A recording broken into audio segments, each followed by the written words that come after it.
Nazareno disse que ressuscitaria depois de 3 dias. Ele previu isso. A tumba dele está vazia.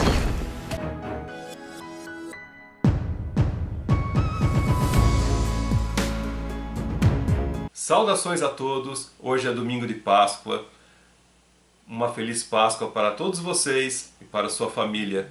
Hoje é uma data muito especial para os cristãos e é por isso que eu quero falar com vocês nesse domingo. Afinal de contas, a Páscoa, assim como o Natal, são datas muito importantes, com significados diferentes falando da mesma pessoa, né? E justamente a Páscoa ela traz uma lição muito especial para que os cristãos nunca se esqueçam.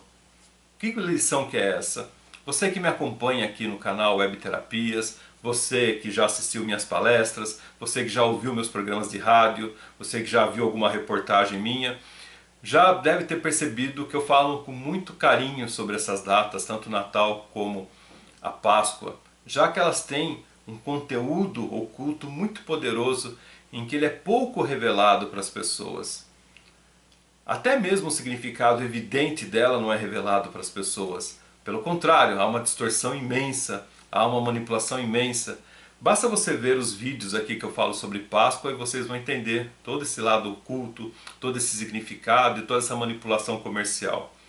Mas hoje realmente a Páscoa, né, ela é muito importante de ser vista, pois, só relembrando a você, a Páscoa ela faz uma ligação muito importante entre a história do homem que vem ao planeta, fazer uma conexão entre o ser humano e o Criador. Eu sei que tem muita gente que vai assistir e vai falar: não, isso aí é uma coisa demodê, isso é uma coisa que não tem nada a ver, eu não sou dessa religião, eu não acredito nisso. Com todo respeito, cada um tem a sua crença, cada um tem o seu lado. Estou falando hoje para os cristãos e para quem realmente simpatiza, para quem tem no coração essa ligação, esse sentimento com Cristo. E é justamente sobre ele, pois afinal de contas existe uma máxima que é falada na Bíblia, no livro sagrado, em que ninguém chega ao Pai se não for pelo Filho. Isso faz parte do hermetismo, isso faz parte de uma conexão, ou seja, o Filho é a ligação ao Pai. Quem que é o Pai? É o Criador. O Criador é uma energia muito poderosa. Nós somos feitos à imagem e semelhança de Deus, isso está em Gênesis, mas nós não conseguimos entender isso. Boa parte do ser humano acha que Deus é um homem de barba, um ser humano também como nós, mas não, nós somos o princípio energético, nós somos luz.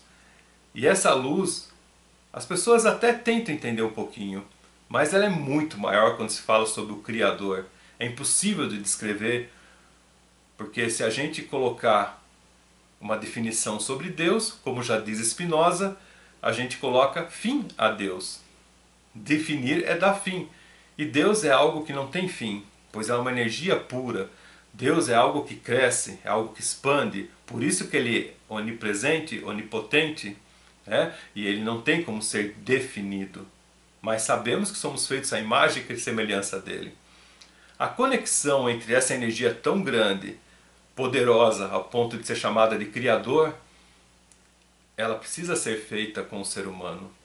Ela pode ser feita em oração, ela pode ser feita em N formas, mas como que poderia ser feita essa manifestação com alguém que fosse um elo de ligação entre a raça humana e o Criador?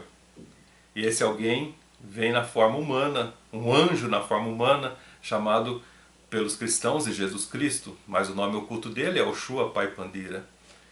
E quando falamos dessa forma, a gente já começa a ter um approach, começa a ter uma conexão, e a gente começa a perceber o quanto é séria essa frase: ninguém vem ao Pai se não for pelo Filho.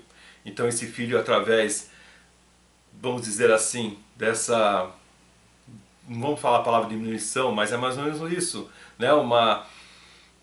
Um approach com o ser humano, ele faz um link e se tem essa conexão humano, Cristo e o Criador. E esse ser que veio na forma humana, né, se torna o que? O nosso irmão. Muita gente até se confunde, né? E ele também sendo nosso irmão, então ele começa a mostrar para nós não só as grandiosidades que o ser humano tem, mas suas fraquezas também. Através de parábolas, através de uma história maravilhosa, uma história que é contada por séculos e séculos. Tanto é a importância dele na história, que a história está lá antes de Cristo e depois de Cristo, né? A CDC. E essa história, ela começa lá com o Natal, você já entende, né? Se você acompanha o canal, você sabe, não vou repetir isso hoje. Mas ela termina, entre aspas, porque ela não termina, pelo contrário, ali começa uma história grandiosa, que é justamente a crucificação. Crucificar, ali para os romanos, era uma atitude até normal contra os opositores. A cruz, né? Colocar alguém na cruz era realmente um martírio, um sofrimento. Mas Jesus tem uma história totalmente especial, mesmo ele sendo condenado ali, ele mostra um exemplo muito grandioso ao ser humano. Além de mostrar seus dons e potencialidades, naquele momento da crucificação, não é só uma tentativa de matá-lo fisicamente. Não é só por fim a parte física dele, mas é uma tentativa de matar a sua história. E ali realmente começa o grande mistério, que é a ressurreição. O que é a ressurreição? Muitos chamam de renascimento, mas é muito mais que o renascimento. A ressurreição é você nascer de novo por uma vida eterna. E aí entra aquela frase mais maravilhosa que tem no Evangelho, que é: esse reino não é nosso, é de você o reino dos céus. É esse reino que ele mostra que você pode atingir. É uma história fantástica, é um exemplo de vida magnífico que por gerações é passado aos cristãos. E na minha opinião, né, lógico que Natal tem toda a sua simbologia sagrada, mas quando você tem esse fato que é a ressurreição, que é nada mais que a vinda dele depois de 3 dias da sua morte, ali quando ele está no túmulo, né, de Nicodemos, isso mostra o quê? Que os dons e faculdades que ele possuía foram colocados em práticas, mostrando para as pessoas: olha, tudo que eu passei aqui, eu passei como ser humano, mas depois disso eu posso mostrar que eu sou filho do Pai, e eu ressuscito, mostrando para todos nós que ressuscitar é uma nova fase de vida, para a vida eterna, voltando para o reino de onde ele é. É incrível, mas pouca gente presta atenção nesse detalhe. Muitas coisas aconteceram em 2024, estão acontecendo. No decorrer de décadas aí a gente vê muita coisa triste e alegre acontecendo, mas 2024 para mim foi uma Páscoa assim muito estranha, uma Páscoa assim de muita contenda, poucos momentos mais espiritualizados, embora as pessoas estão buscando isso. E é interessante justamente pela própria mídia, né? Pelos mercados, pelas reuniões que as pessoas estão fazendo, onde tem aglomerações humanas. Se percebeu durante toda essa semana que passou, e mesmo as semanas que antecederam a Quaresma, né? Esses últimos 40 dias depois do Carnaval, um vazio existencial muito grande entre as pessoas e um momento de contenda muito forte. Algo assim que o dinheiro não poderia fazer nada. Algo assim que as pessoas elas se perderam, fugiram dos princípios. Algumas coisas boas aconteceram, eu posso contar nos dedos. Mas olha que interessante, né? A gente nunca desiste porque nós temos uma fé enorme, algo imensurável. Para vocês terem ideia, na própria TV aberta, né? Ontem estava passando Raizen. Raizen é o original, né, do filme chamado Ressurreição. O Nazareno disse que ressuscitaria depois de 3 dias. Ele previu isso. A tumba dele está vazia. Precisamos achar o corpo. Quero que os encontre e os açoite até a morte, de preferência. Deixe-me investigar. Você irá achar o corpo desse maldito Yeshua.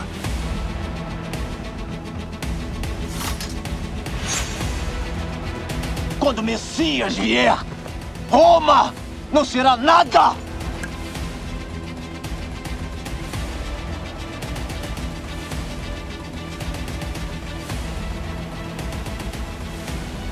Achamos eles. acabou passando ontem na televisão, né?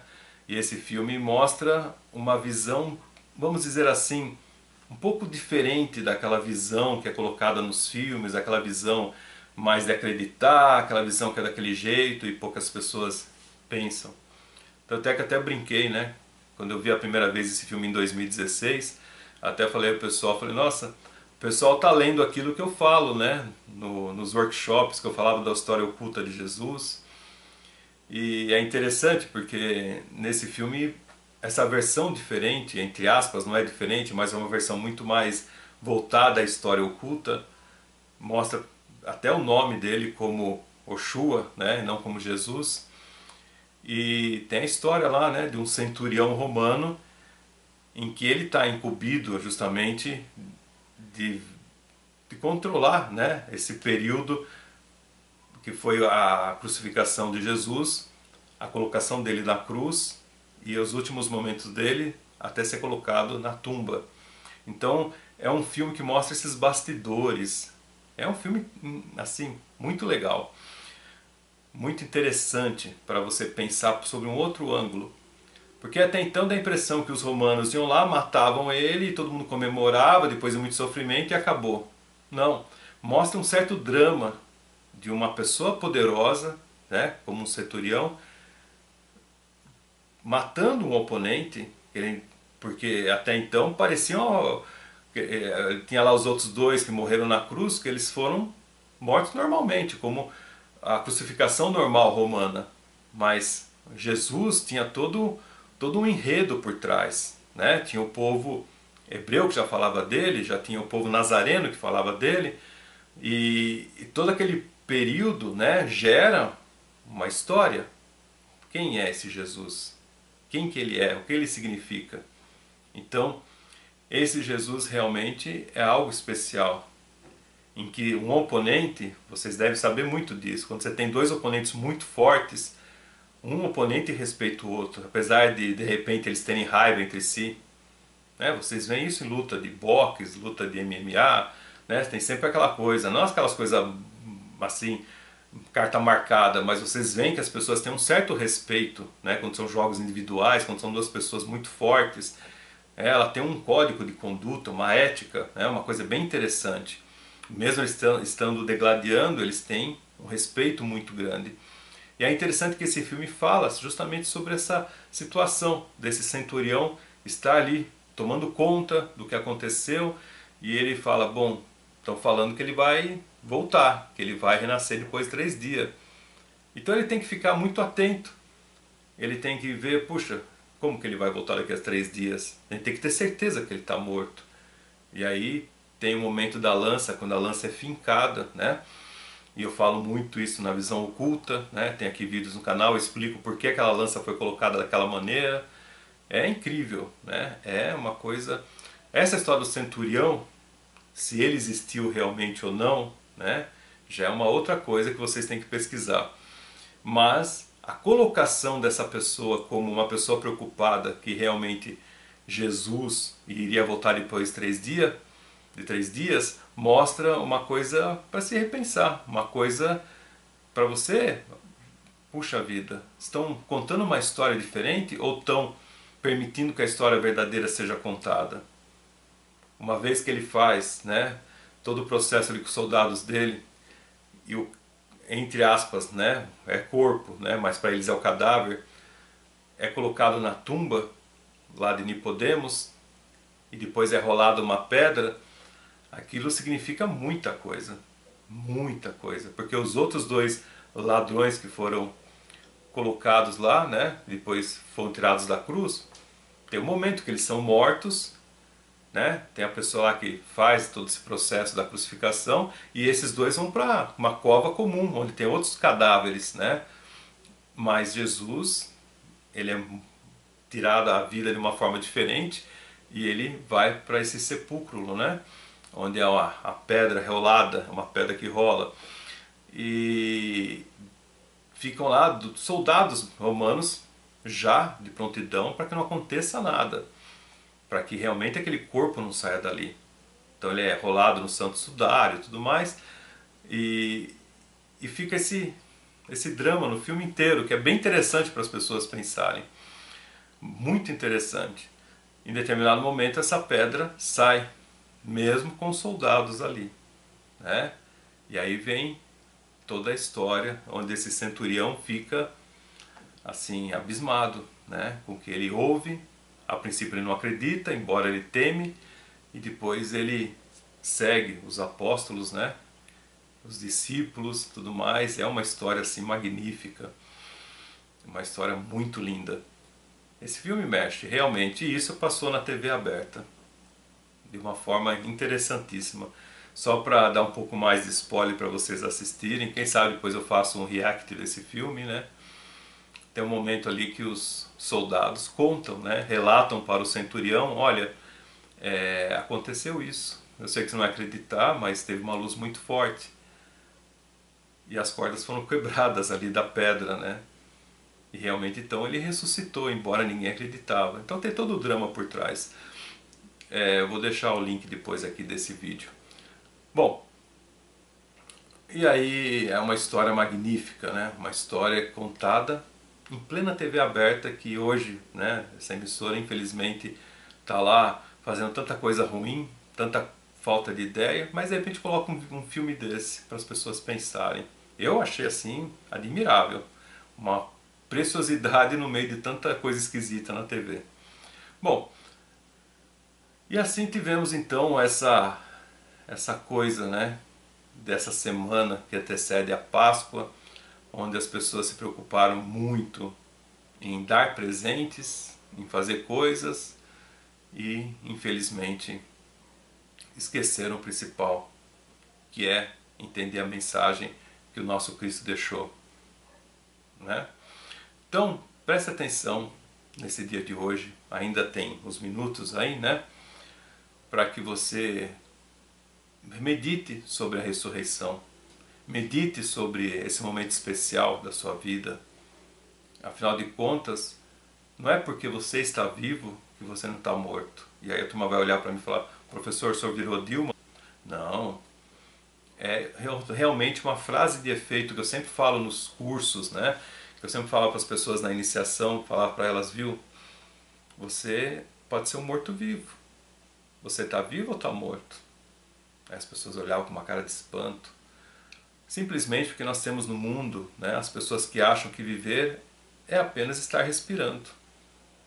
E esse respirar pode estar lá com pessoas intoxicadas com álcool, com bebidas de trabalho, intoxicadas de raiva, de ódio, de um monte de coisas. E ela esquece que o viver é você estar livre, de você estar numa situação plena, de uma situação que é lógico que você vai trabalhar, é lógico que você vai ter relacionamentos, é lógico que você vai ter todas as coisas mundanas, não tem jeito, você está no planeta Terra 2024. Mas você ressuscita para a sua vida, você está no nível da vida eterna.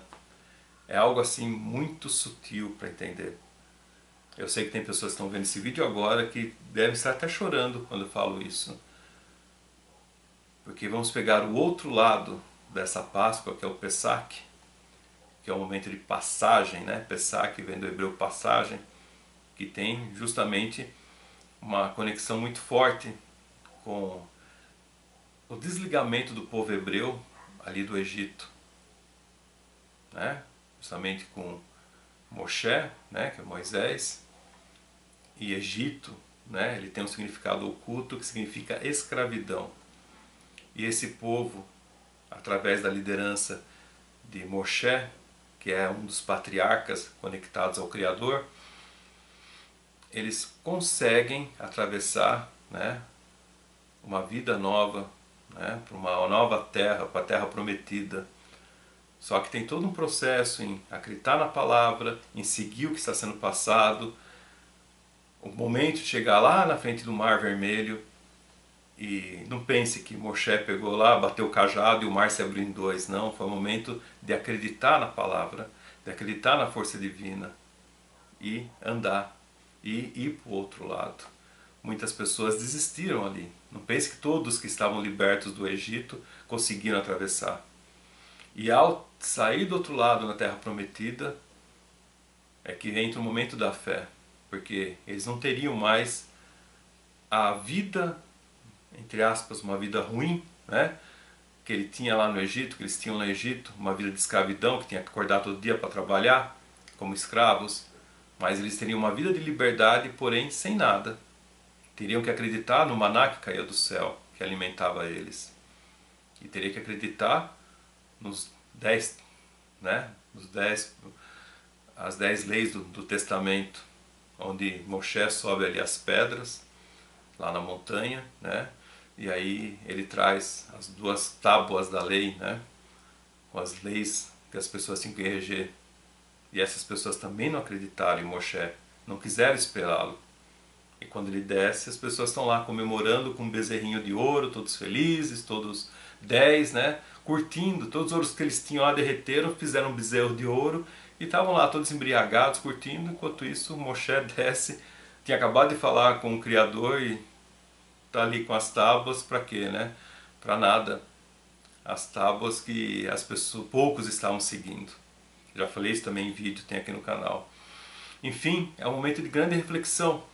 Você buscou essa ressurreição na sua vida? Você já passou por uma situação em que você teve entre a vida e a morte e você nasceu para uma vida eterna?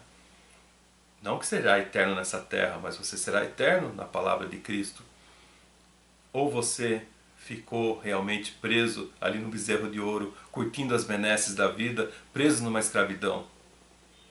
Por isso que muita gente não entende, mas por que junta as duas coisas? O que tem a ver uma coisa com a outra? São duas histórias totalmente distintas, mas para o conhecimento sagrado, essas histórias se chegam perto uma da outra, pois tudo tem a ver com o Criador, né? Com todo esse processo aí da energia que nos forma, da criação que nos traz aqui. Então, a Páscoa não é só beber, encher a barriga, curtir. Eu sei que tem muita gente que vai assistir esse vídeo só mais tarde, mas é um momento de reflexão, um momento de atenção, um momento de meditação, um momento de contemplação, mas sobretudo um momento de analisar um pouco a sua vida e se respeitar, mais voltado a Cristo e voltado ao grande respeito que você tem que ter ao Criador, a tudo que Ele nos dá. Nos dá a vida de você não estar só respirando, mas você ser luz e você brilhar, mas brilhar seguindo essa lei eterna. Somos feitos à imagem e à semelhança do Criador. Mas, e aí?